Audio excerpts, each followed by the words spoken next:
नमस्कार, मैं रीमा प्रसाद। इस वक्त आप देख रहे हैं बारूद, और बारूद में आज एक बार फिर से हम बात करेंगे पाकिस्तान की, क्योंकि सियासी हलचल तो इस वक्त पाकिस्तान में ही है। आतंकी पाकिस्तान में नए हुक्मरान आ चुके हैं, लेकिन बड़ा सवाल यह है कि क्या लश्कर और जैश जैसे आतंकी संगठनों पर लगाम लगा पाएगी ये सरकार। इसलिए भारत में यह सवाल उठने लगा है कि भारत के लिए कितने शरीफ साबित होंगे अगले पीएम, जिनका नाम क्या है? शहबाज शरीफ।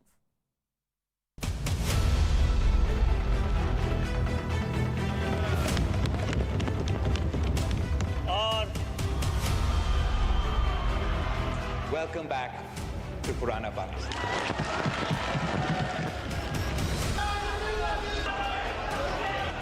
मुझे इस बात पे फख्र है कि मेरा लीडर खड़ा रहा, झुका नहीं, बिका नहीं। हम किसी के साथ नाइंसाफी और ज्यादती नहीं करेंगे। हम बेजा लोगों को जेलों में नहीं भिजवाएंगे। सिर्फ बहाना है, इमरान खान निशाना है। तो बारूद में आज बात उस जहरीले पाकिस्तान की जिसे चाहे इमरान खान हो या फिर शहबाज शरीफ, हर नेता कश्मीर के नाम पर जहर ही उगलता है। अभी तक का इतिहास यही कहता है। अभी तो शहबाज शरीफ प्रधानमंत्री भी नहीं बन पाए हैं, लेकिन उन्होंने पुराने पाकिस्तानी हुक्मरानों की तरह कश्मीर का राग अलापना शुरू कर दिया है। इमरान के जाने के बाद पहले तो ये लगा कि शायद कुछ बेहतर होगा, लेकिन आज शहबाज शरीफ ने भी कश्मीर का मामला उठाकर इशारा दे दिया है भारत की तरफ कि उनकी सियासत भी नफरत और आतंक के इर्द गिर्द ही रहने वाली है। तो ये सवाल बहुत अहम हो चुका है इस वक्त।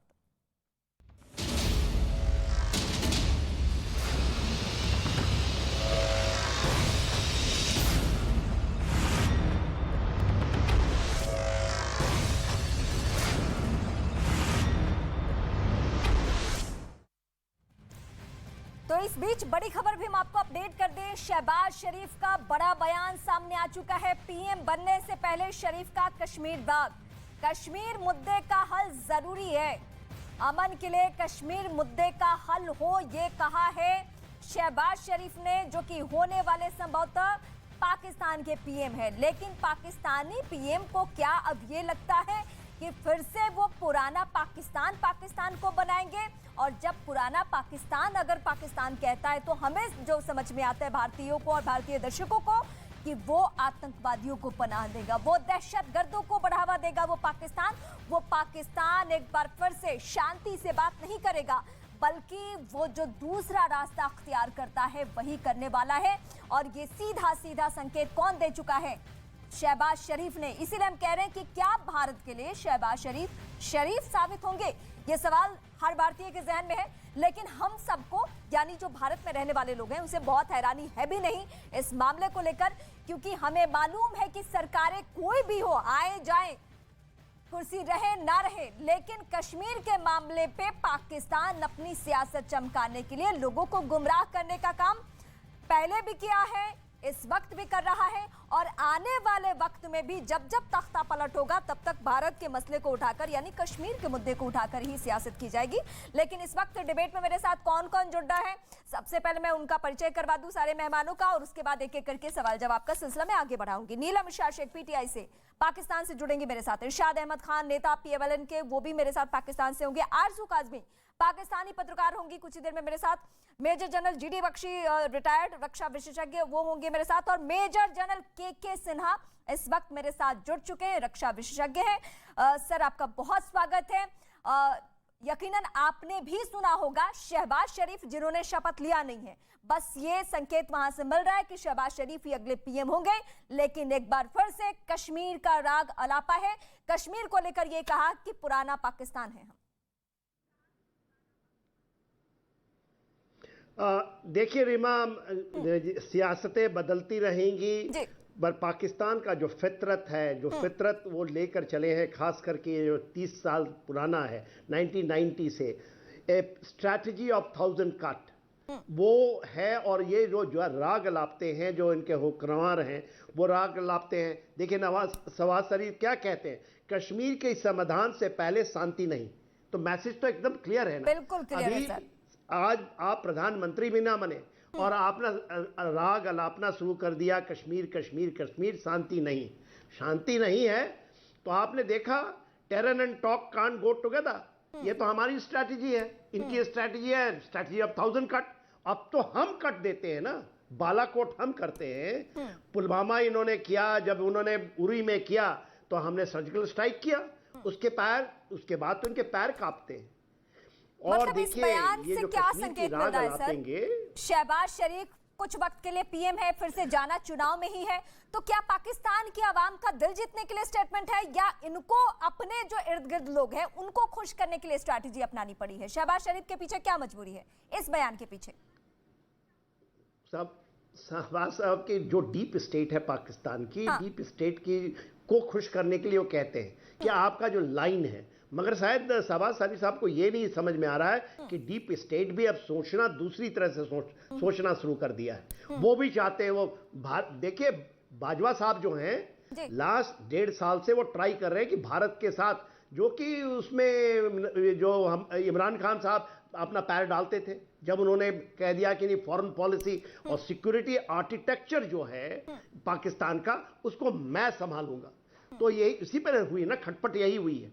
तो आज के दिन में इनका कंपल्शन है, आज कंपल्शन आर्थिक त्रासदी से इनको कोई निकाला, चाइना निकालेगा 60 बिलियन डॉलर की। मैं आपके पास लौटूंगी, चूंकि इरशाद अहमद खान जिस पार्टी की बातें हम कर रहे हैं उसके नेता इस वक्त मेरे साथ जुड़े हुए हैं, पीएमएलएन के नेता इस वक्त इरशाद जी हमारे साथ हैं। इरशाद जी, कहां सब्ज बाग दिखा रहे थे आप पाकिस्तानी लोगों को कि हम आर्थिक मसले पर सुधार करेंगे, हम जो खस्ता हाल किया है इमरान खान ने वो नहीं करेंगे। जैसे ही सत्ता की राहें तैयार हुई, भारत के साथ आंख तरेड़ने की कोशिश, और वही मुद्दा कश्मीर का। देखें, बहुत शुक्रिया। मैं ये कहूंगा कि अभी तो हमने मोहब्बत का हाथ आपकी तरफ बढ़ाया नहीं और आपने जहर उगलना शुरू कर दिया। हकीकत यह है कि कश्मीर अटूट अंग है पाकिस्तान का, हम कश्मीरियों की आजादी तक लड़ते रहेंगे। ये जंग आप लोगों बहुत गलत है, एक बहुत गलत बात नहीं, गलत नहीं है, ये ख्वाब है, गलत नहीं है, ये ख्वाब है, मेरा ये ख्वाब कभी पूरा नहीं होगा इरशाद साहब, ये ख्वाब कभी पूरा नहीं होगा। जब भी कोई हिंदुस्तान का वजूद जब तक रहेगा तब तक कश्मीर हमारा था, हमारा है, हमारा रहेगा। क्लियर सुन लीजिए आप मुझे ये बताइए, मैं आऊंगी सर आपके पास। सुनिए सर, देखिए नहीं, टीवी डिबेट में जो हमारा अभिन्न अंग है, जो हमारे भारत का अभिन्न अंग है, उसके खिलाफ नहीं। कश्मीर हमारा है, कश्मीर हमारा है, कश्मीर हमारा है। चलें जी, आप मुझे बोलने, कश्मीर हमारा है। नहीं, कश्मीर के मामले पर ये था ना, अच्छा बात करें, आपने कश्मीर हमारा होगा, क्या हुआ हाल उसको? अच्छा चले सुनो, अब सुन तो आप कर रहे हो ना, तो सुने। कभी कश्मीर में, अरे डॉक्टर साहब में आपने ये सुने, अरे सुनो सेना साहब, आप इससे ना निकलेंगे तो आपके पैर कांप रहे थे उस पार्लियामेंट के अंदर में, जो पैर कांप रहे थे ना, इस बार पैर नहीं, आपकी जिस्में कांपेगी, आपकी रूहें कांपेगी। आप अरे बालाकोट देखा ना, बालाकोट क्या हुआ था? नहीं, आपने शुरू किया तो खत्म में मैं भी करूंगा। एक बात सुन ले सिर्फ, मुझे बोलने दे, पाकिस्तान में आ रहे हैं, सुन लीजिए पीओके में हम आ रहे हैं, सुन लेना। मुझे आप बड़े उछल रहे थे 2.5 फ्रंट, क्या हुआ? तस्लीम में क्या वो तालिबान पाकिस्तान तो अभी शुरू कर दिया। सर मैं आपके पास आती हूँ के लिए बोले, मैं ना बोलूं अपने कश्मीर के लिए बताना जरूरी है। मैं ये कह रहा हूँ कि गुस्ताखी नहीं कर सकते इंडिया मीडिया में बैठ आप बोलिए ना अपने पंजाब प्रांत के लिए, आप इस्लामाबाद के लिए बोलिए। हमने कहाँ मना किया है आपको? सिंध भी हमारा है भैया, अपना जो इलाका है, जो प्रांत है, वो संभल नहीं रहा। सिर्फ कश्मीर की बात करनी है आपको। सेना साहब मुझे एक लफ्ज बोलने दें। मैं ये कहना चाह रहा हूँ कि कभी कश्मीर में ये नारा लगे कि कश्मीर बनेगा हिंदुस्तान, कश्मीर में हमेशा ये नारा लगता है कश्मीर बनेगा पाकिस्तान। अब ये कौन नारा लगाता है? वो आपके दहशतगर्द होते हैं, वो आपके भेजे हुए आतंकी होते हैं, वो आतंकी है, बोलते हैं वो दहशतगर्दी है। गो कभी लगा ना गो सेना साहब, देखे ये लगता है डॉक्टर साहब को तो मैं बताता हूँ, बोल सकते वहाँ के लोग कहते हैं कि हमारे साथ मिलना चाहते हैं, वो झुटला नहीं सकते। झूठ सुने कभी हो नहीं सकता। ये जो दहशतगर्दी है, इसके बच्चे बढ़ती है। हमें दिक्कत इस बात की है कि ये दहशतगर्दों को पाकिस्तान की आवाम बताते हैं। मतलब मुझे तो उन पाकिस्तानी लोगों के साथ हमदर्दी है मुझे उन लोगों के साथ हमदर्दी है, आपके पाकिस्तान में रहने वाले लोगों के साथ जो भले होंगे, वरना आप तो दहशतगर्दों को पाकिस्तानी बता रहे हैं, आप आतंकियों को बता रहे हैं पाकिस्तानी। मुझे बताएं, जो पाकिस्तान के नारे लगाते हैं यहाँ आके, वो कौन है? आपके पाले हुए आतंकी। आप जरा सुने आप मेरे प्यारे पाकिस्तान के बारे में जहर उगलेंगी तो मैं नहीं बोलूंगा, मेरा हक है बोलना, अपने मुल्क के लिए, अपने कायदीन के लिए, अपने इस्लाम के लिए, अपने कश्मीर के लिए। जब मैं कश्मीर का नाम जितने बार बोलेंगे उतने बार में आपको देर चीख निकलेगी। कश्मीरियों का कश्मीरी पाकिस्तान पूरा होगा जनाब, कश्मीरी होगा, कश्मीर ये पाकिस्तान ख्वाब नहीं पूरा होगा। हमें गर्व है हिंदुस्तान पे, हमें अपनी फौज पे गर्व है। और के सिन्हा सर जैसे ऑफिसर इस वक्त भी मेरे साथ हैं, जो आपको बताएंगे कि कभी नहीं वो तमाम युद्ध की यादें हम दिलाएंगे, 1971 की यादें दिलाएंगे कि आपका ये कश्मीर को लेकर बुना हुआ ख्वाब कभी नहीं पूरा होने वाला है। आप एक बार फिर सुनिए, कश्मीर हमारे भारत का अभिन्न अंग है, था, रहेगा हमेशा। किसी पाकिस्तान के शख्स के टीवी डिबेट में बोल देने से कुछ नहीं होने वाला।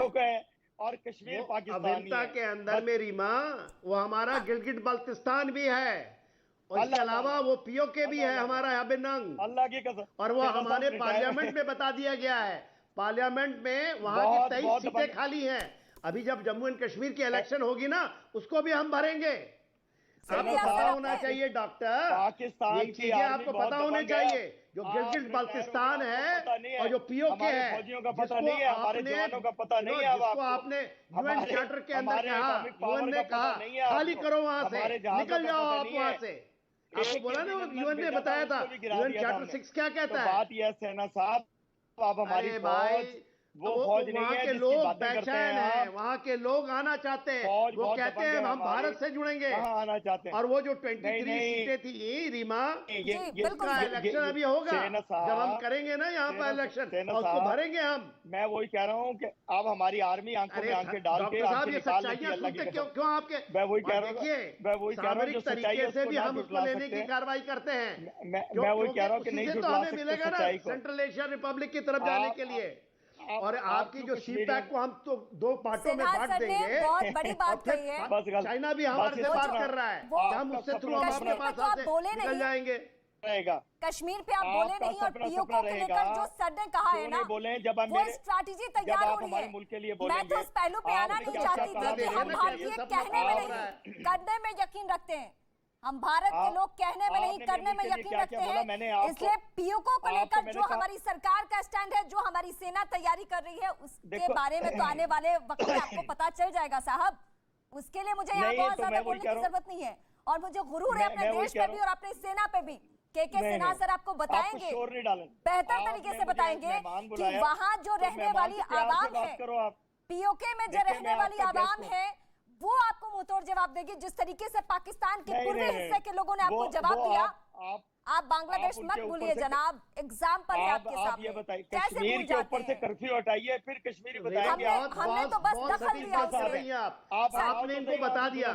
देखिए आपका जो ईस्ट पाकिस्तान था, वहां से भी ये आवाज आती थी, अवामी लीग ये कहता था कि हम भारत के साथ जुड़ेंगे, मगर हमने नहीं जुड़ा, हमने बांग्लादेश बना दिया। और ये जो हमारा बांग्लादेश याद कर लीजिए, पूर्वी पाकिस्तान के इलाके कि वो हमारा सरताज है, हमारा सिर का हिस्सा है, हमारी नदियां वहां से जाती हैं। और सुने डॉक्टर साहब सुने, हमें उससे सेंट्रल एशिया से रास्ता मिलता है, और हम जो लेकर आएंगे ना, अभी इस रास्ते से जो हमारा आएगा, तेल की पाइपलाइन, गैस की पाइपलाइन, इसी रास्ते से लेके आ रहे हैं हम, गिलगिट बाल्टिस्तान होता हुआ भारत के अंदर। और आप देखते, आप सुनिए ना, वहां के लोग, सुने डॉक्टर, सुने वहां के लोग, आपने रेफरेंडम कराने की बात कही, उन्होंने कहा कि हम भारत के साथ आएंगे। वहां के एनएलआई बटालियंस वहीं की हैं, नॉर्दर्न लाइट इन्फेंट्री का नाम सुना है। 8 बटालियन के अंदर में उनके कमांडिंग ऑफिसर कहते हैं हमारे सेना को कि भैया हमारे साथ हम इंडियन आर्मी का हिस्सा बनना चाहते हैं, तो हम हमारे को जरा मिला लीजिए। तो ये चीजों को आप क्यों नहीं बातें करते?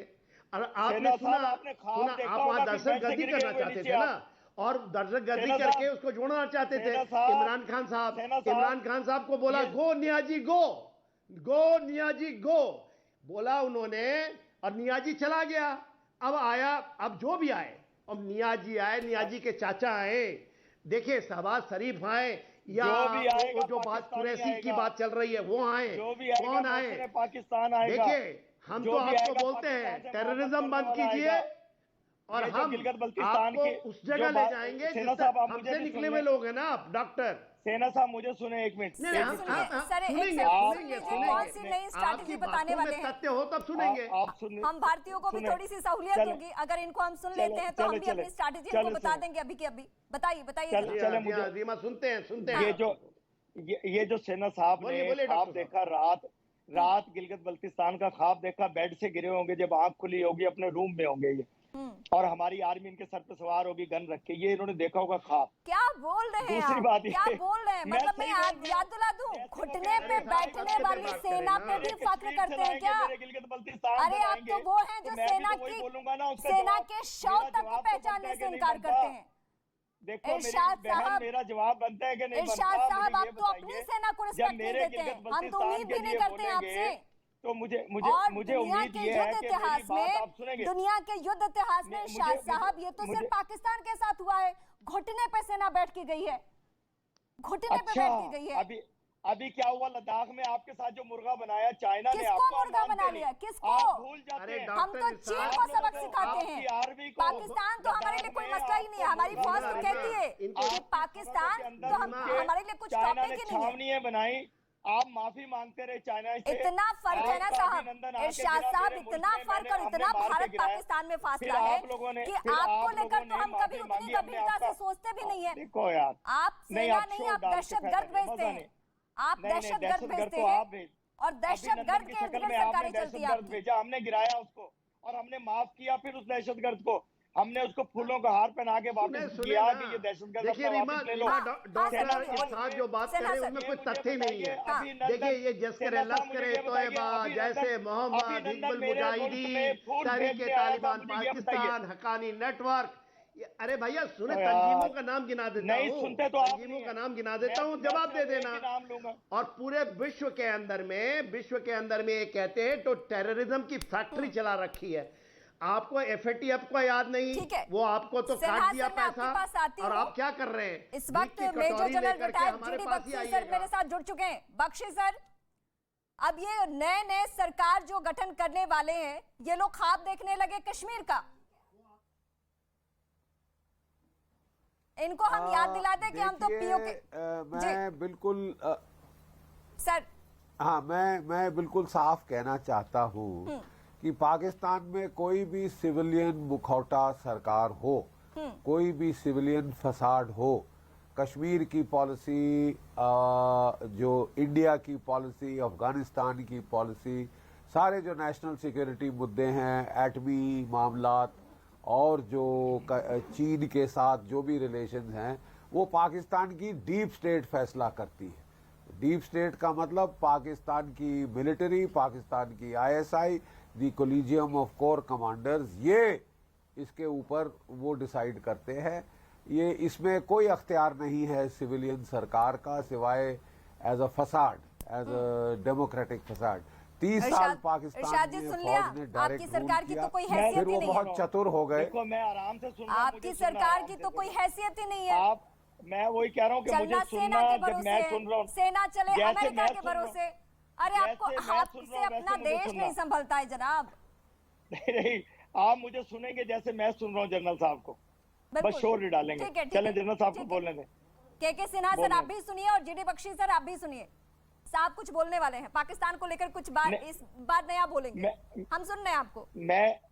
मैं ये कह रहा हूँ कि मैं शुरू मैंने यहाँ से किया था कि हमारी हुकूमत बनने जा रही है, हम अमन शांति का पैगाम भेजेंगे आप लोगों को पूरी दुनिया में। यहाँ से मैं स्टार्ट ले रहा था, लेकिन आपने मेरे मुल्क के बारे में आतंक, बारूद और इस तरह के नाम लिए, जिससे मैंने आपको याद दिलाया कि कश्मीर में आतंक आप फैला रहे हैं, आप लोगों को शहीद कर रहे हैं, वहाँ लोगों को नाजायज बंदी बनाया हुआ है। उस मुल्क को, उस आज़ाद मुल्क को आपने जकड़ा हुआ है अपनी फौज के हिसार में।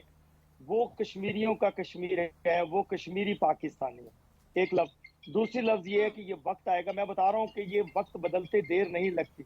दूसरी, सेना साहब फरमा ये रहे थे कि ये गिलगित बल्तिस्तान से पाइपलाइन लाएंगे और मेरी फौज, मेरी अजीम फौज, पूरी दुनिया मानती है मेरी फौज को, मेरी एजेंसियों को, मेरी ISI को, जिससे डरते हैं आप लोग। मेरी ISI पाकिस्तान से डरता है, हिंदुस्तान डरता है, और उसी से चीखें निकलती हैं हर वक्त। इतनी दफा आप राम राम नहीं करते जितनी दफा पाक आर्मी ISI का नाम लेते हैं आप। यकीनन रात को सोते में भी हमारी ISI और हमारी फौज आपके काम में होती है। इस वक्त भारत मैं में वही कह रहा हूँ ना, वो दर्शक है, वही ना, जो भी सब सुन रहे हैं, वो हंसी नहीं आ रही, खड़े हो रहे होंगे। हमारी आर्मी के बारे में सोच करके उनके रूंगटे खड़े होते हैं और खौफजदा हो जाते हैं। और जी जनरल साहब, दूसरा ये है कि माँ बच्चों को सुलाती है कि सो जा मेरे बेटे, आर्मी पाकिस्तान की आ जाएगी। शोले पिक्चर उधर भी देखते हैं क्या? पाकिस्तान में भी हिंदुस्तानी पिक्चर ही देखते हैं सर, कुछ नया देख लीजिए। अब आप बोलिए, अब आपकी बारी है, मैं सुनूंगा बड़े आराम से। देखिए, थैंक यू, बहुत बहुत धन्यवाद आपके कंट्रीब्यूशन के लिए। देखिए, मैं आपको सिर्फ याद दिला देना चाहता हूँ इरशाद अहमद खान साहब कि मैंने सर्विस की थी 1971 में शुरू। 1971 माशाअल्लाह, आपको याद होगा वो साल, आप शायद पैदा हुए थे, मेरी सर्विस शुरू हो गई थी और सीधा हम लोग बांग्लादेश की जंग में गए थे। मैंने आपकी आर्मी की क्या काबिलियत है, क्या नहीं है, मैंने जमीन पर देखी है। ठीक है साहब, मैंने जमीन पर देखी है। मैंने पाकिस्तान के 2 टुकड़े, नहीं सुन लीजिए ना, देखिए मैंने बड़े बड़े पेशेंस से आपको सुना, आप भी उतना पेशेंस दिखाएं। तो मैं कहना ये चाहता हूं कि मैंने 2 टुकड़े होते देखे हैं आपके मुल्क के, और आपकी फौज के 93,000 कैदी आत्मसमर्पण हथियार डालते देखे, जिसमें शामिल थे lieutenant general Amir Akbar Abdullah Khan Niazi साहब। एक नियाजी वो थे, एक नियाजी जो कल गए हैं। मैंने ये पाकिस्तान का हश्र देखा है, पाकिस्तान की फौज का हश्र देखा है, चाहे ISI ने जो भी हथकंडे किए वो बांग्लादेश में। आपको सौदा बहुत महंगा पड़ा था। फिर मैं जब सर्विस में था तो मैंने कारगिल की युद्ध देखा है, कारगिल की लड़ाई देखी है, जिसमें फिर आपको मुंह की खानी पड़ी। लेकिन आप है साहब कि आप मानते नहीं हैं। जितना मर्जी आपको मुल्क का बुरा हश्र हो जाए, बुरा हाल हो जाए, और मैं तो लोगों को कहता हूं अब हमको कुछ करने की जरूरत नहीं है, कुछ करने की जरूरत नहीं है, केवल आपके साथ एक आर्म्स कंपटीशन करने की जरूरत है। और आपकी फौज माशाअल्लाह आपकी इकोनॉमी को तबाह कर देगी। हमारे साथ compete करते करते लड़ने की हमको जरूरत, हाथ मैले करने की जरूरत भी नहीं पड़ेगी। ठीक है साहब, ये असलियत है। हमने रफाल खरीदे, हम खरीद सकते हैं, हमारे पास पैसा है। आपकी किल्लत है, आप चीन से बोरो कर रहे हैं। इरशाद साहब को समझ में आ गया होगा कि भारत की हैसियत क्या है दोनों को वापस और पाकिस्तान कहां पे है। अब मुझे लगता है कि आप शायद समझ गए होंगे।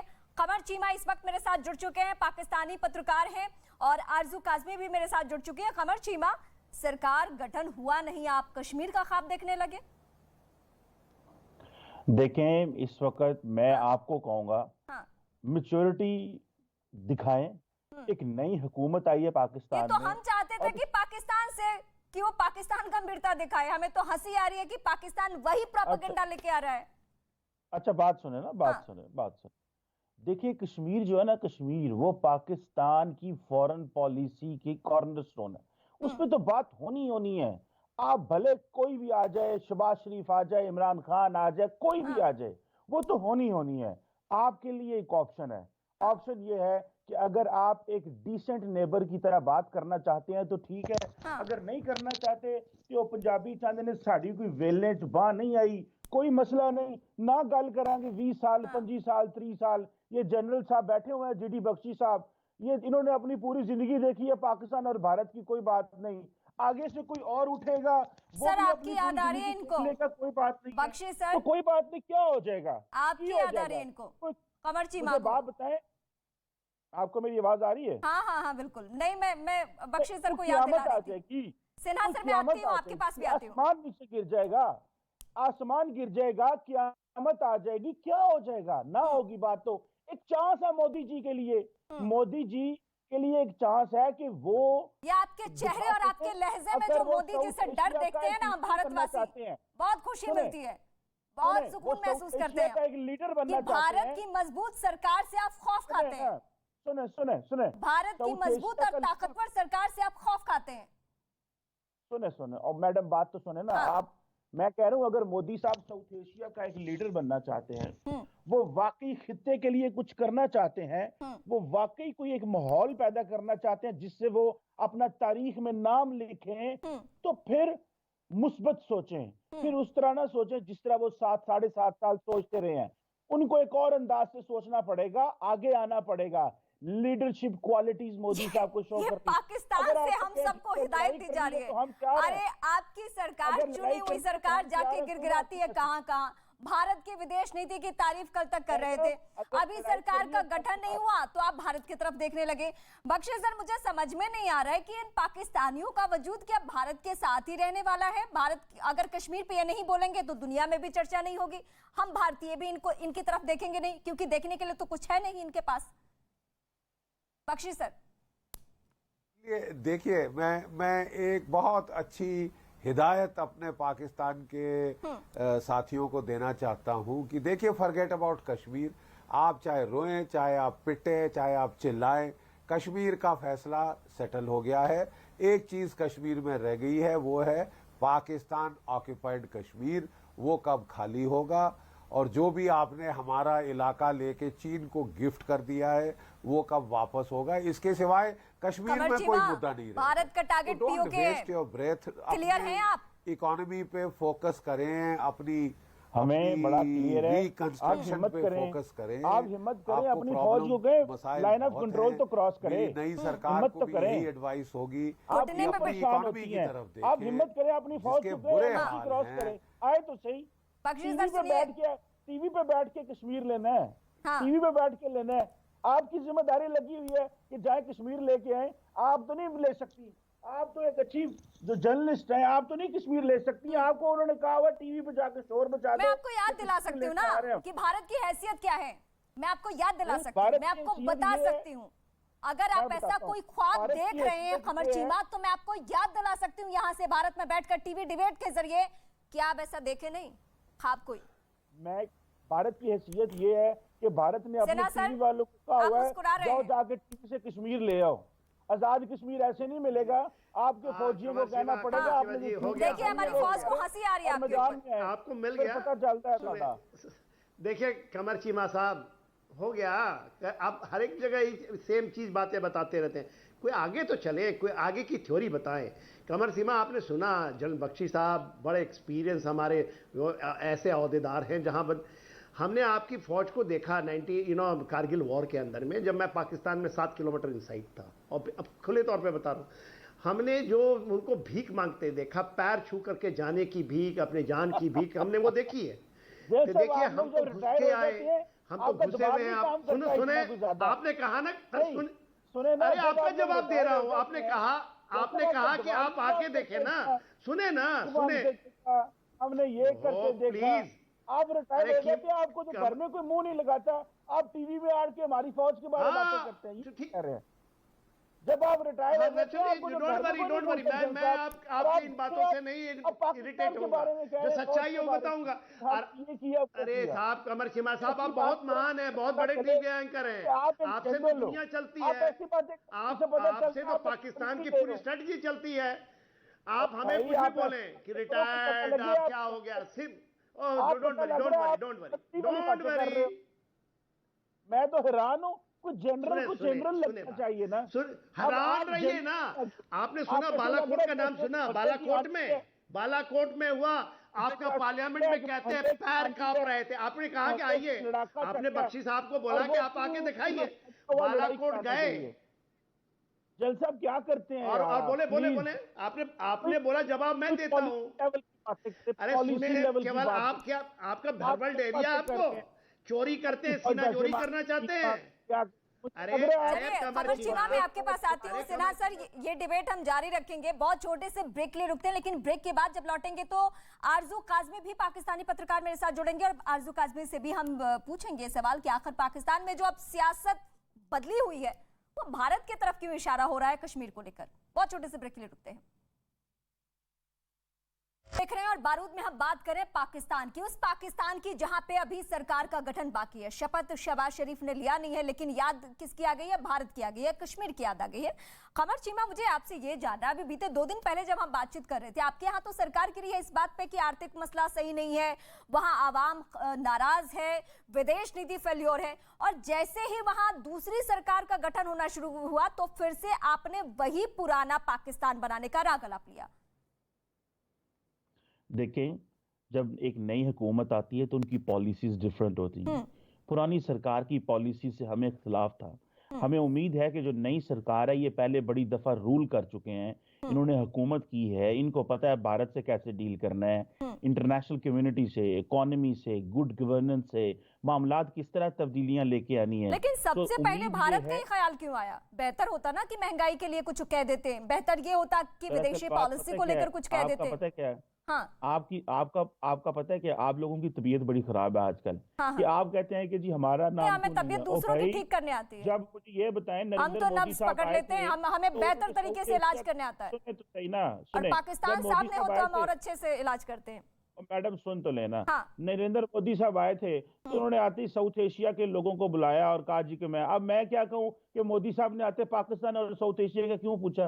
किस तरह की आप बातें, आप मुझे साफी नहीं लगती। आप तो मुझे लगता है आरएसएस टीम की मेंबर है मैडम, आप साफी बने ना यार।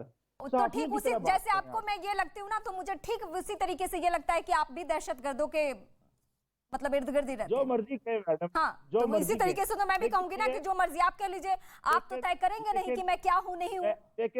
अगर किसी के कह देने से कोई किसी का मेंबर हो जाता तो मैं कह रही हूँ, आपको खुलेआम कह रही हूँ, मैं आपको खुलेआम कह रही हूँ। मोदी जी जैश ए मोहम्मद का नाम जानते हैं ना, मुल्क के लिए बोला करें। मैं तो अब आपको ये कहूंगी, मुल्क के लिए बोला करें, मुल्क के लिए, मोदी जी के लिए ना बोले। आपके अंदर इतनी हिम्मत होनी चाहिए, मुल्क के साथ खड़े हों, एक पार्टी के साथ खड़े नहीं होना चाहिए। पाकिस्तान से मुझे सीखने की जरूरत है। कहा ना दहशतगर्द है ये व्हाट ये देखिए, सबसे बदतमीजी करेंगे जो आपके एंकर के साथ हमें कह देंगे कि आप ये हैं, आपको तो कुछ पता ही। तो ये जो हैं एक व्हाइट कॉलर टेररिस्ट हैं, और ये व्हाइट कॉलर टेररिस्ट वही होते हैं जो अपने इनकी जो एस्टैब्लिशमेंट है दहशतगर्दी की, उसको पार लेके आते हैं। ये कभी भी शांति की बात नहीं। हाँ, व्हाइट कॉलर के बैठते हैं ना, देखिए कॉलर इनकी व्हाइट होती है, बातें करेंगे कि हम जर्नलिस्ट हैं, हम ये हैं, और आपकी ब्लू कॉलर है जेल साहब। नहीं, बैक कलर तो अभी पहने ना सर। आपको ये भी नहीं पता कि व्हाइट कॉलर टेररिस्ट होता क्या है? ये बहुत बड़ी उपाधि है आपके लिए। वो वही है जो हाफिज सईद की उपाधि है। हाँ, तो ब्लू तो शांति का है। हम तो शांति के संदेश लेके जाते हैं कि भैया बात मान जाओ, हमारी बात से मत मान जाओ, नहीं तो जूते तो पड़ते ही आपको। और जूते कैसे पड़ते हैं? जल साहब, आपका पता है क्या है? 99 पहले लड़ाई करो, 65 47 48, तो ये आपको नहीं समझ में आता ना। और देखिए उसके बाद अभिनंदन जाता है, मारता है आपको। जब वह नहीं होती है तो बालाकोट में गिरा देते हैं, हम भेज देते हैं कुछ लोगों को, चेतावनी देते हैं। सुने, अभिनंदन की बात ना करें, गलत बात कर रहे हैं आपको तो मार गिराया था हमने, चांटे मारे थे छोटे छोटे कमरे में बंद करके। अभिनंदन को कमरे में बंद करके छोटे छोटे चांटे मारे थे, बाहर तो हमने उसको कुछ नहीं कहा। अरे वो शेर हमारा गया और सारे गिदड़ों को, और उसके बाद पार्लियामेंट में कहते हैं कि अभिनंदन को छोड़ दो। नहीं तो बावलपुर में भावनगर में आने वाला मिसाइल करके छोटे छोटे मारे थे चांटे। बाहर में उसको वापस भेज दिया था, शाम को भेज दिया था, दोपहर को उसको छोटे छोटे चांटे। अभिनंदन जो हमारे जवान हैं, जो हमारी फौज से हैं, जिन्होंने इतनी दर्द, इतनी तकलीफ दी है पाकिस्तानियों की कि हर टीवी डिबेट में आके वो अभिनंदन का ही राग अलापते हैं सर। नहीं, वो मैं तो नहीं, जल साहब बोल रहे थे अभिनंदन। देखिए अभी तो इनके कारगिल के अभिनंदन के में, लेकिन मेरी एक हिदायत है पाकिस्तान के जो नए रहनुमा आए हैं, एक एडवाइस है मेरी, आप फोकस करें अपनी इकोनॉमी पे। आप तबाही के मंजर की तरफ जा रहे हैं। For God sake forget about India for some time, you forget about Kashmir for some time. आप अपनी इकोनॉमी पे फोकस करिए।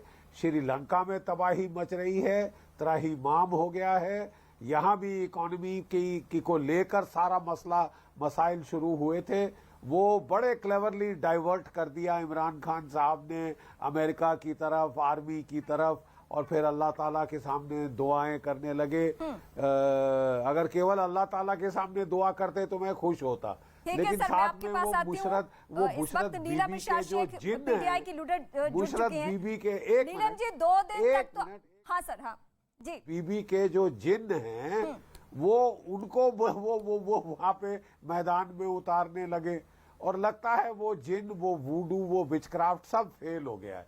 तो अब मेरा ख्याल इकोनॉमी पे ध्यान दिया जाए तो ज्यादा अच्छा है, सबके लिए ज्यादा अच्छा है कि आपकी इकोनॉमी उभरे, जो तबाही का मंजर है वो आपसे दूर हो, आपको खाना पीना खाने को मिले, लोगों के जो मसाइल हैं उनका हल ढूंढे। ठीक है सर, मैं आपके पास आती हूँ। नीलम जी, पीटीआई के पास अब कोई विकल्प बचा है या हवा का रुख देख के आपने खुद को बदल लिया है? पीटीआई आई इंशाल्लाह। इमरान खान ने अपनी जो जद्दोजहद 3.5 साल रखी, उसमें हर मोमेंट पे उनकी इरशाद जी है इस वक्त मेरे साथ, स्पीड ब्रेकर लगाए गए। हाँ। अब इमरान खान निकलेंगे, उभरेंगे फिर उससे ज्यादा स्ट्रांग होके, क्योंकि सारी पब्लिक उनके साथ है, अवाम उनके साथ है। आप देखिएगा, जैसे मैं फिर से बोलूंगी, 27 मार्च को स्टेडियम क्या कोसों मील दूर, 20-20 मील दूर गाड़ियां खड़ी थी, तो और वो जलसा करेंगे ना, सरकार तो गिर गई, कोई बात नहीं, फिर आ जाएगी। इमरान खान, इरशाद अहमद खान, कितने दिन आपकी सरकार चलने वाली है? तो पीटीआई के नेता अभी से ख्वाब देख रहे हैं। सॉरी इरशाद जी, बहुत शुक्रिया। मैं ये कहता हूँ कि ख्वाब देखना बुरी बात नहीं है, नीलम ख्वाब देख रही हैं। इनका ख्वाब वो सरकारी जलसा इन्होंने किया। अब इन्हें कहिए कि आज इन्होंने कॉल की भी है लोगों को कि इकट्ठे हो जाइए डी चौक पर, इन्हें कहिए कि इकट्ठे करके दिखाएं उतने लोग जितने पहले किराए पर आए थे और सरकारी लोग थे। फिर हम मैं मान जाऊंगा कि वाकई पीटीआई के साथ लोग हैं, वाकई पीटीआई के साथ लोग हैं। और ये अगर ये खिलाड़ी होते आखिरी गेंद तक लड़ने वाले, तो रात असेंबली में फेस करते लोगों को, अपने दोस्तों के साथ खड़ा होना चाहिए था। छुप करके वार करने का फायदा कोई नहीं था, छुप करके वार होता नहीं है। नीलम मेरी बात सुनो ना, नीलम मेरी बात सुनो। आप ये मुझे बताओ कि कल आपके कायद इमरान अहमद खान नियाजी साहब असेंबली में तशरीफ क्यों नहीं लाए? मैं भी 2 बजे तक वहां बैठा रहा हूँ, हम लोग इंतजार करते रहे 11:15 बजे तक। 12 बजने में 10 मिनट पे आपके स्पीकर साहब तशरीफ लाए और उन्होंने आके अनाउंस किया कि जी बस जी मैं इस्तीफा दे रहा हूँ। अगर इतना होता हौसला तो आपके साथ आपके वो कायद भी आते। मैं ये कहता हूँ कि बड़ी ज्यादती की है उन्होंने, कि कुर्बानी दी डिप्टी स्पीकर की, खुद इस्तीफा नहीं दिया। नहीं मुझे सुनो ना, डिप्टी स्पीकर की कुर्बानी दी। क्यों? कौन बुज़दिल है? तो आप इरशाद जी बता रहे 2 बजे तक वो इंतजार करते रहे, 2 बजे तक वो इंतजार करते रहे, आए अपने आप को। अरे हारे भी तो युद्ध के मैदान में जाके ना, युद्ध के मैदान को ही छोड़ देंगे। युद्ध के मैदान से भाग के आप क्या हारे? किसी के हारने की भी चर्चा तब होती है जब युद्ध के मैदान में डटा हुआ हो। इमरान खान ने एक दिन पहले बोला था कि I will resign subject to blah blah blah, but अभी जब सारे के सारे चोर लुटेरे इकट्ठे हो जाएं तो एक इमरान खान हमारे ठीक है। चलिए, आप दोनों के मसले को तो हम दर्शकों के सामने रख चुके हैं। मैं आरजू काज़मी के पास जाती हूँ। आरजू काज़मी, जब पिछली दफा भी आपसे हमारी बातचीत हो रही थी तो पाकिस्तान के मसले पे आप संजीदगी से बात करी थी, लेकिन जिस पाकिस्तान में महंगाई सबसे बड़ा मसला है, जिस पाकिस्तान में विदेशी पॉलिसी को लेकर लड़ाई ये चल रही है कि बाजवा संभाल रहे हैं या इमरान खान अभी तक संभाल रहे थे, वहां से अब आवाज एक उठ रही है सरकार गठन से पहले भारत को लेकर, कश्मीर को लेकर। बिलावल भुट्टो सदन में कहते हैं कि वेलकम टू पुराना पाकिस्तान।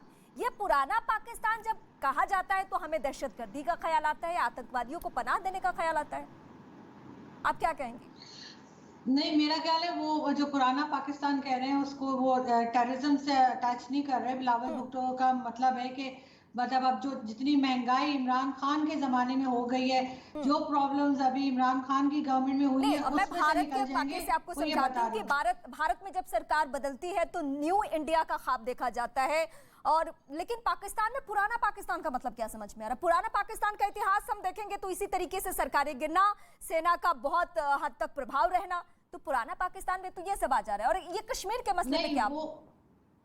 नहीं, वो सिर्फ महंगाई को लेके शायद बात कर रहे होंगे।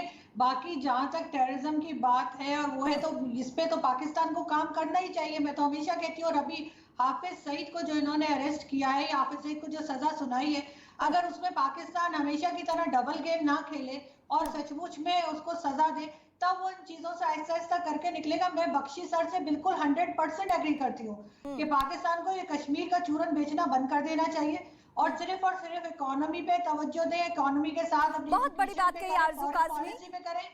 भारत के जो पत्रकार हैं और जो दर्शक हैं, आपकी इसी बेबाकी को पसंद भी करते हैं। कमर चीमा, मैं आपके पास आती हूँ। हम भारतीयों की बातें तो बहुत चुभती है आपको, आप मेरे ऊपर सवाल उठाना शुरू करते हैं। कम से कम आरजू काज़मी तो सीख लिया कीजिए, कम से कम पाकिस्तान के हक में बोलना तो सीखे। देखें, सुना आपने क्या कहा उन्होंने कि महंगाई से जूझ रहे पाकिस्तान के लिए महंगाई मसला है, ना कि कश्मीर, और कश्मीर का चूरन मत बेचिए। सुने, मैं बताता हूँ। देखिए, महंगाई पाकिस्तान का या इकोनॉमी पाकिस्तान का एक मसला है। अब इसका यह मतलब है कि अगर हम महंगाई और इकोनॉमी को ठीक करते करते अपने सारे मसाइल जो है वो खत्म कर दें, या इंडिया बॉर्डर पे हमारे नहीं मौजूद, क्या अफगानिस्तान हमारे बॉर्डर पे नहीं रहेगा, क्या ईरान हमारे बॉर्डर पे नहीं रहेगा, क्या पाकिस्तान के खतरात खत्म हो जाएंगे?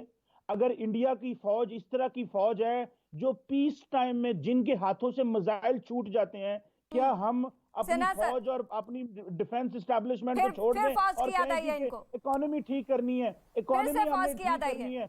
उधर आप जिस देखें, रोग आर्मी है आप, हमें तो सिन्हा सर और बख्शी सर, आप दोनों पे बहुत प्राउड फील हो रहा है। आप लोग जो पाकिस्तानियों को जख्म देते हैं ना, वो देखिए टीवी डिबेट में किस तरीके से आ रहा है। हम परेशान हैं। इंडिया आप दोनों ही ऑफिसर पे मुझे गर्व है, हम तो वही है, गुरूर है मुझे। देखिए, सुने साहब, सुनिए कमर चीमा साहब, सुने ना। देखिए, आप तो बोलते हैं वही बातें बोलते हैं, हम तो कुछ आपको, बख्शी साहब ने बोला कि देखिए आप अपने आर्थिक ध्यान, और देखिए आरजू बोल रही हैं, वो कहती हैं कि चूरन ना बेचें, कश्मीर की चूरन। कश्मीर हमने तो नहीं शुरू किया ना, अच्छी लगती है। अभी वो आई नहीं, शपथ भी नहीं लिया, उन्होंने कह दिया कश्मीर मेरा सबसे बड़ा मसला, जब तक वो नहीं सुलझेगा शांति नहीं होगी। हम तो शांति की बात कर रहे हैं, हम तो टीवी चैनलों में बैठकर करते हैं टीवी की चैनल की बातें। आप रीमा को सुना, वो भी शांति की बात कर रही है, वो आपके देश की भलाई। बख्शी साहब ने बोला कि आर्थिक चीज कर लो, और देखिए आज के दिन में आपने कहा ना मिसाइल छूट जाती है, अरे मिसाइलें छूटेंगी हमारी तो कहां गिरेगी आपको पता नहीं लगेगा। हमारे को आपको पता होना चाहिए, S-500 लग चुका है, और जो हमारे जो मिसाइल हैं, और पूरा विश्व खरीद रहा है। आपने सुना है हमारा ब्रह्मोस के नाम, ब्रह्मोस सुना है? अरे आपको भी आओगे, हम आपको भी बेच देंगे, आप आओ तो भीख मांग कर, भीख नहीं देंगे। एक कमरे से पूरा साउथ ईस्ट एशिया खरीदना चाहता है, एशियन खरीदना चाहता है, अब तो बड़े बड़े जितने वेस्टर्न कंट्रीज है वो भी खरीदना चाहते हैं। आप अपने जनरल जो है ना, आप अपने समझाता हूँ, सुनिए ना, वो बेचारों के हाथ से गोलियां छूट जाती हैं, मिसाइल छूट जाते हैं, कहते हैं हम मेंटेनेंस कर रहे थे, हमें पता नहीं चला। वो छूटेगी, वो छूटा तो कैसे गिरा था पता है आपको? सारे मिसाइल कैसे छूटा था, कैसे गिरा? इस कौम, भारत की कौम इस काबिल नहीं है कि आपके पास मिसाइल कौन ले लेगा? आप ले लेंगे, वापस ले लेने चाहिए मिसाइल। अरे आप किसको भेजेंगे? वो उसको भेजेंगे जो रीमा बता रही थी, जो आपके दहशतगर्द है उनको भेजेंगे। हाफिज सईद को तो आपने जेल में बंद किया है फॉर द टाइम भी, उसको छोड़ेंगे क्या? क्योंकि पुराना पाकिस्तान तो यही कहता है आपके हाथ से टूट जाते हैं मिसाइल। और हमारी मिसाइल टेक्नोलॉजी तो पूरा कायल है, पूरा विश्व। हम तो हाइपरसोनिक भी बना लिए। हमारे प्रेसिडेंट साहब का नाम सुना है? अब्दुल कलाम आजाद साहब का नाम सुना है? वो मिसाइल मैन थे हमारे, वो हमारे प्रेसिडेंट थे। उनकी कायल, और नाम सुनिए ना, अब्दुल कलाम आजाद का नाम सुना? Missile man of India, the president, and the man has created, पूरा विश्व आज उसी टेक्नोलॉजी के ऊपर, जिसमें हाइपरसोनिक है और हमारा क्रूज मिसाइल सिस्टम है, उसकी बात करता है। तो आप कहें ना हाथ से गलती से छूट गया, वो तो चलिए मसला है, उसको हम नहीं बताएंगे किस लिए छूटा नहीं छूटा क्या है, वो दूसरी बात है। पर आप दुबक गए, आप दुब के कहां, घरों के अंदर दुब गए। और जब अभिनंदन की बात कर रहा था मैं, अभिनंदन गया था तो माताएं कहती है अरे सो जाओ बच्चों, अभिनंदन आ जाएगा। और उनके हमारे शेर को देखा ना कैसे शेर निकलता है अपने मान से और जाता है करता है, शिकार करके आ गया वो, आपके F-16 को गिरा दिया और 2 F-16 गिराए, शेर की तरह आ गया। तो ना बोले, अरे 2 F-16 गिरा दिए सर, आपने जो भीख में लिए थे ना यूनाइटेड स्टेट्स अमेरिका से। आपका पता है क्या, आप बूढ़े हो गए, आपका याद नहीं रहती, आप बूढ़े हो गया।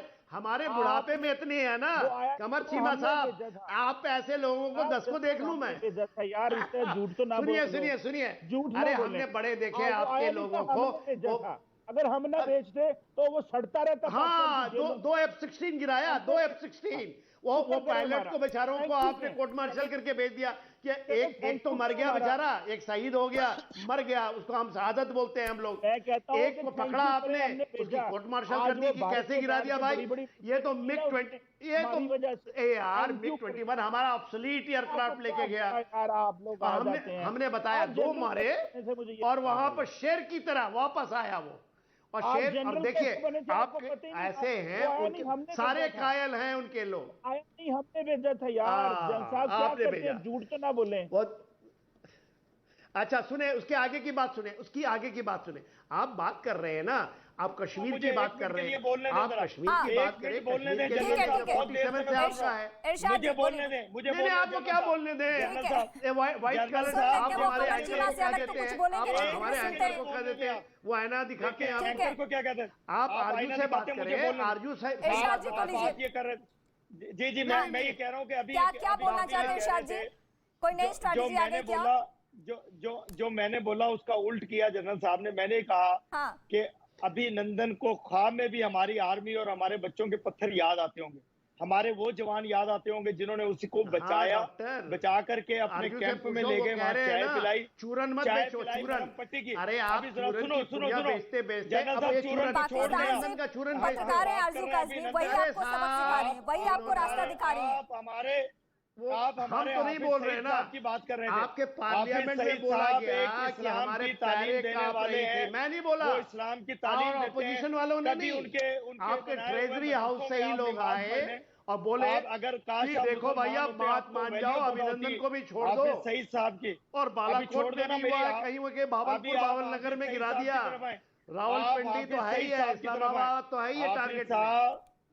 जनरल साहब, आप हाफिज सईद साहब की बात कर रहे थे, वो इस्लाम के शदाई हैं, इस्लाम की तालीम देने वाले हैं। अजहर की भी बात करो ना, बड़े छिपाते फिरते हैं मौलाना मसूद अजहर को, चाइना से बिटो कराया, इतनी अब खिदमत तो कर रहे हैं, टेररिस्ट है ना, अभी तो यूनिवर्सल टेररिस्ट बन गया।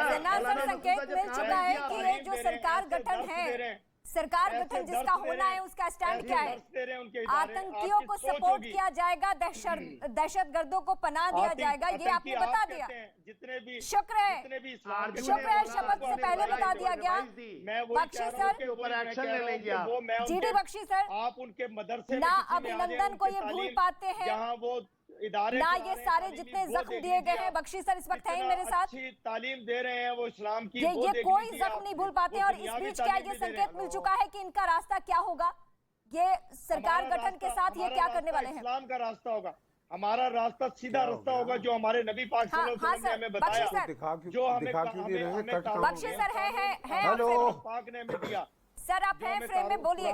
जी मैं हूँ इधर। हाँ सर आप बोलिए। देखिए मैं एक बार फिर चिल्लकाउन नहीं करूंगा। मैं बड़े इत्मीनान से अपने पाकिस्तान के साथियों को बोलना चाहूंगा कि हिदायत मेरी ये है आपकी बेहतरी के लिए, आपके मुल्क को हम चाहते हैं कि जिस इकोनॉमिक संकट में मुरास में पड़ गया है उससे उबर कर बाहर आए। उसी के लिए इमरान खान साहब को की गद्दी गई है, लोग नाराज हुए हैं, उन्होंने ट्विस्ट देने की कोशिश की है नैरेटिव को, उन्होंने पूरा गुस्सा अमेरिका और आर्मी की तरफ करने की कोशिश की है, लेकिन मसाइल गए नहीं। मसाइल आपके इकोनॉमिक हैं, आपका मुल्क इकोनॉमिक तबाही के मंजर पे है, कागार पे है। आप उसका ज्यादा ख्याल करें तो पाकिस्तान की बेहतरी होगी, पाकिस्तान के आवाम की बेहतरी होगी। आप ये जो हमें अपनी पाकिस्तान की बेहतरी का पता है, खिलाते रहते हैं, पता है हमें कैसे अपने आवाम को। आरज़ू काज़मी इस वक्त कुछ कहना चाहती है। बढ़ती जाएगी कुछ कहना चाहती और एक दिन वो जो आवाम है देखिए वो आपको उखाड़ के फेंकेगा, असली मसला समझा देगा। हाँ आरज़ू जी देखिए, मैं सिर्फ ये कहना चाह रही हूँ कि हमें एक दूसरे के ऊपर ब्लेम लगाना बंद करना चाहिए। अगर भारत के लोग, हमारे पैनलिस्ट अगर ये कहेंगे बार बार कि जी 71 की वॉर हार गए थे, तो बिल्कुल 71 की क्या, पाकिस्तान ने हर जंग हारी है। और उसकी वजह यही है कि पाकिस्तान एक छोटा मुल्क है, भारत के मुकाबले में आपकी फौज भी ज्यादा है, आपके पास सामान भी ज्यादा है। तो हम जब भी लड़ने की कोशिश करेंगे हम हारेंगे, ये रियलिटी हमें जो है समझनी चाहिए, और आप लोगों को भी। और दूसरा, जो बार बार मिसाइल की बात होती है कि जी इंडियन मिसाइल यहाँ आ गया था, तो चीमा साहब ओजड़ी कैंप भी यहीं पे था ना, यहीं पे ओजड़ी कैंप का वाकया भी हुआ है, वो भी पता होगा। नहीं पता तो गूगल करके देख लें, हमारे अपने ही रावलपिंडी में वो सारे मिसाइल्स चल गए थे। तो ये सब कुछ होता रहता है, इसके ऊपर एक दूसरे को ब्लेम नहीं करना चाहिए। इसके बजाय हम हारेंगे नहीं इंशाल्लाह, और हम अपने एजुकेशन पे काम करें। आईना दिखा रही है आपको इरशाद साहब, नहीं गलत दिखा रही, गलत बोल रही है। आईना दिखा रही है आपको, माइक मुझे दीजिए, आईना नहीं है, आईना दिखा रही है आपको, आपको आईना दिखा रही है। देखें तो सही, क्या भारत जैसे ताकतवर मुल्क के साथ लड़े नहीं, सबक लें तो सही। आपके आगे मैं सबक पत्रकार है दूंगा वो। आपको, मैं कह रहा हूँ कि मेरे मुल्क की तरफ नजर तो उठाए, फिर सबक दूंगा मैं आपको। आपको बताऊंगा कि मैं एटॉमिक पावर हूँ, आपको बताऊंगा कि मेरी आर्मी क्या है, आपको बताऊंगा कि मैं क्या ताकत हूँ, आपको बताएगा पाकिस्तान क्या चीज है और कैसे तबाह कर सकता है हिंदुस्तान को। एक सेकंड में आपको बर्बाद कर सकते हैं। अगर खुदा न खास्ता ऐसा वक्त आया, खुदा न खास्ता ऐसा वक्त आया, तो आपको बताएंगे कि हम क्या चीज है। आपको मालूम नहीं है हमारी पावर, हमारी ताकत। हमारे पास कलमा हक है, और ये कलमा हक, हम एक नारे तकबीर लगाते हैं तो आपकी टांगे कांप जाती हैं। हम सिर्फ नारे तकबीर कहते हैं, आपकी फौज भाग जाती है, छावनियां छोड़ के भाग जाते हैं आप। एक फौजी ने नारे तकबीर लगाया था, भाग गए थे आपके, आपकी फौज भाग जाती है। क्या आप बात करते हो, हमारा मुकाबला करोगे आप लोग? आप पाकिस्तान का मुकाबला करेंगे, आपकी सोच है, ये आपकी सोच है, आपकी सोच है ये। प्लीज अपना देश नहीं, आप अपना देश संभालिए। मुझे पता है अपने देश को कैसे संभालना है, मुझे पता है कि मैं आपको कैसे खा सकता हूँ, मुझे पता है कि मैं आपके अंदर कैसे घुस सकता हूँ। मेरे मुल्क के बारे में आप कैसे बात कर सकती हैं? आपको अंदाजा नहीं है मेरे मुल्क का, मेरी ताकत का आपको अंदाजा नहीं है। मैं बता रहा हूँ, हमारे मन में हमदर्दी है, हम चाहते हैं कि आप बेहतर मुल्क बनाएं। आरज़ू भी गलत बात करेंगे तो मैं आरज़ू की मुखालफत करूंगा। मेरी बहन है, ये बेहतर मुल्क बनाएं आप वहाँ। ये अगर गलत बात करेंगी तो मैं इनकी भी मुखालफत करूंगा।